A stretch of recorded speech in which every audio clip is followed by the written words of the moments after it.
While Silas explained the rest of the story to the other women, Ophelia took a long sip of her tea, bumping the cup against the rim of the saucer as she set it down.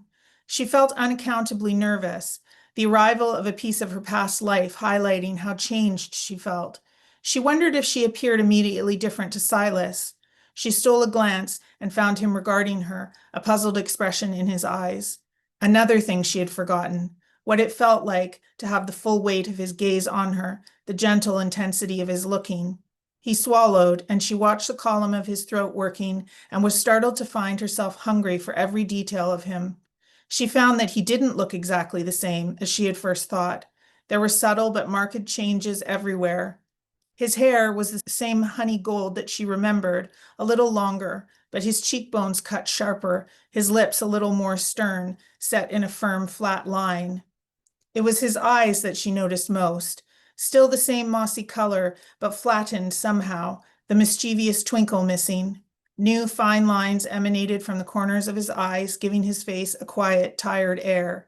His hands on the table were calloused, the knuckles marked by healed scars faded to silver, while a livid red line wound along the inside of his wrist up into his sleeve.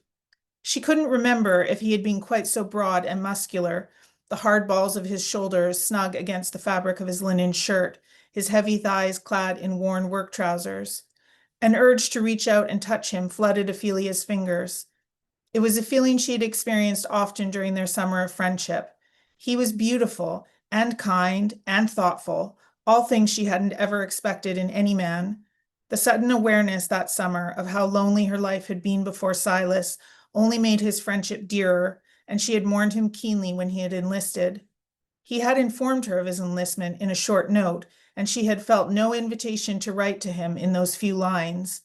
She pushed down the squirming giddiness of once again being in Silas's company and forced herself to focus on what she had come here to do, remake herself, independent, alone.